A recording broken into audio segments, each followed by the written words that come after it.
Welcome back to Making the Case. Chris Smith spent 12 years in prison for armed robbery.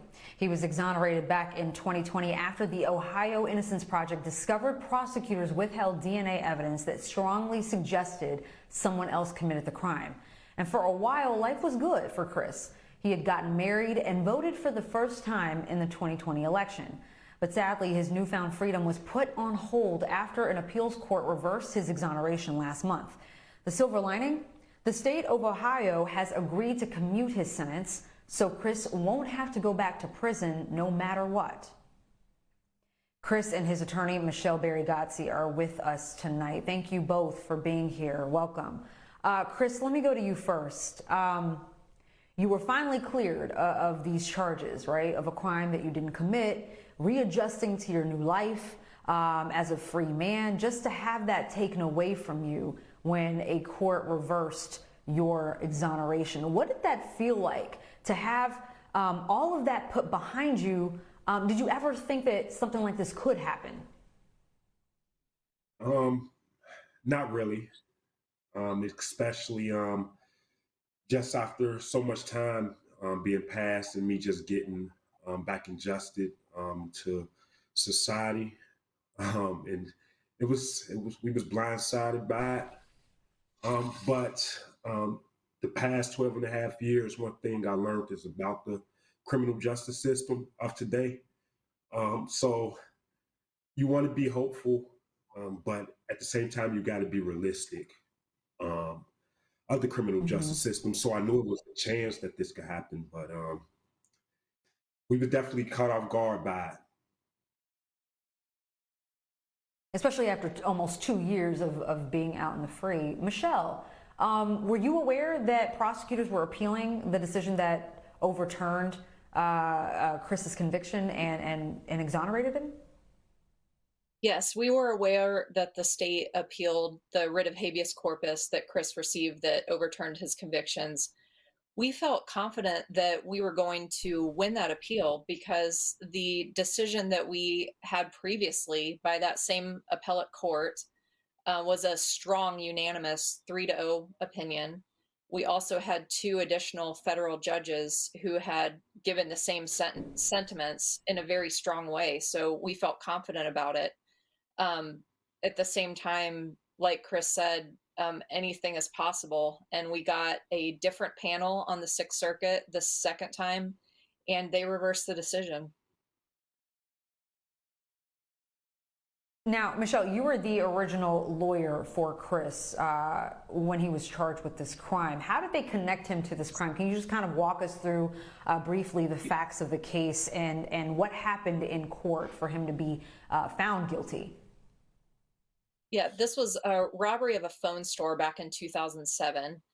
The robber wore a costume consisting of a wig, a t-shirt pulled up over his face, and sunglasses.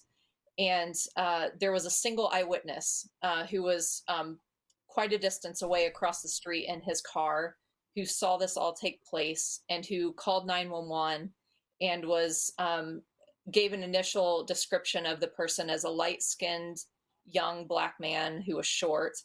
And later, the getaway truck was found. Police in the area connected that to Chris because they believed they had seen him driving that. The police admitted that they created a photo lineup that then fit Chris's description rather than the description of the eyewitness that was given. And so, no surprise, the eyewitness identified Chris, and that's how it went from there. Now, the robber's costume was recovered, thankfully. And when that occurred, Chris's initial reaction when law enforcement contacted him was he begged them to please do DNA testing because he knew that would clear his name. Eventually, DNA testing was done, and sure enough, all 3 pieces of the costume excluded Chris's DNA and identified a single man's across all 3 pieces of the costume. So we knew who committed the robbery. But the crazy thing that happened was Chris was nonetheless still convicted because the state withheld additional DNA evidence that showed that undercut the state's theory that Chris somehow got lucky that his DNA didn't rub off, and this other person somehow was unlucky that his DNA was found on all three pieces of the costume.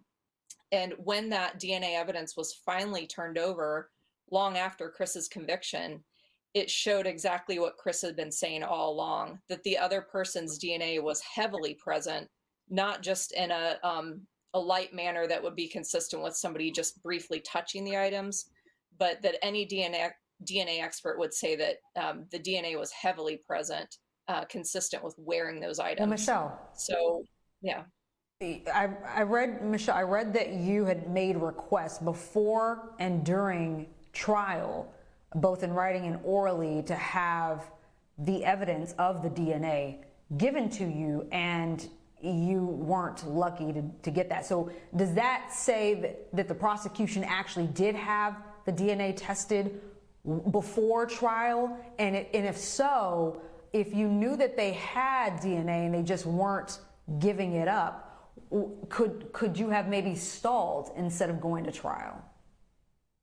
Well, we did know that the DNA tests were conducted. And what the state did, and you're correct, we did make those specific requests and even a motion to compel. And what happened was the state turned over a bare minimum of the DNA. They turned over a single cursory report saying Chris was excluded and this other man could not be excluded.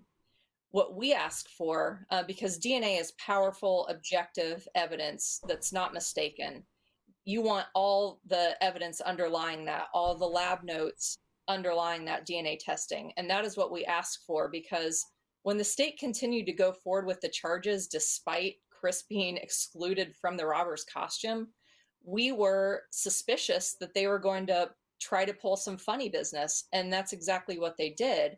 They changed their theory to saying this other person whose DNA was identified must have just briefly touched these items and handed them off to Chris to wear, and that he somehow got lucky that his DNA was not on them.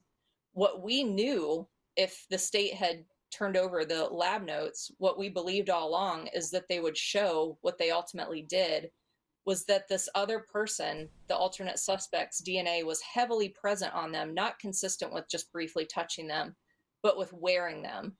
And when that DNA evidence was finally turned over, it proved what Chris was saying all along.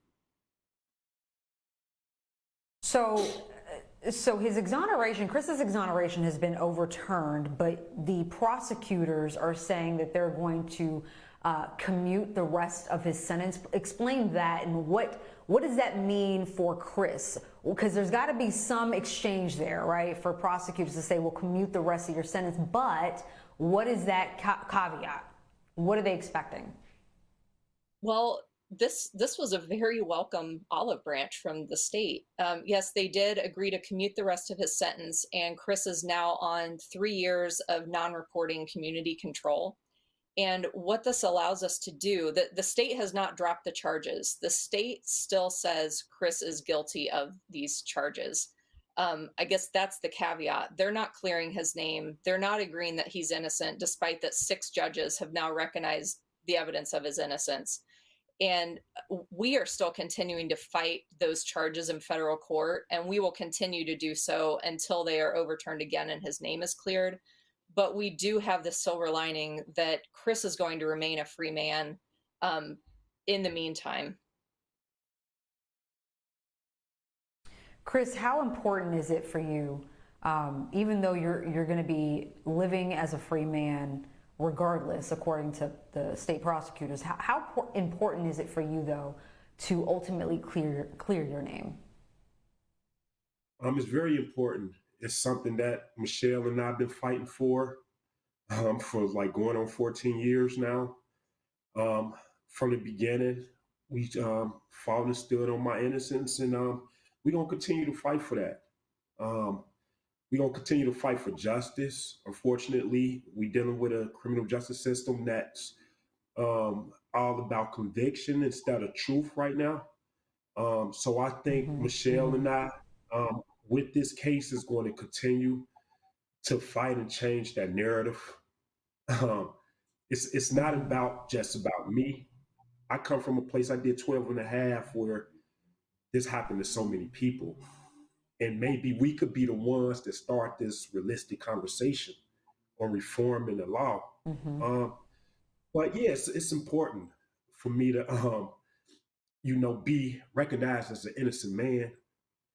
So I just get up every day, head held high, um, and just keep it moving, and we will get that victory. Chris Smith, Michele Berry-Godsey, thank you, both of you, for your time tonight, and please keep us updated on your efforts to clear Chris's name. Appreciate you both.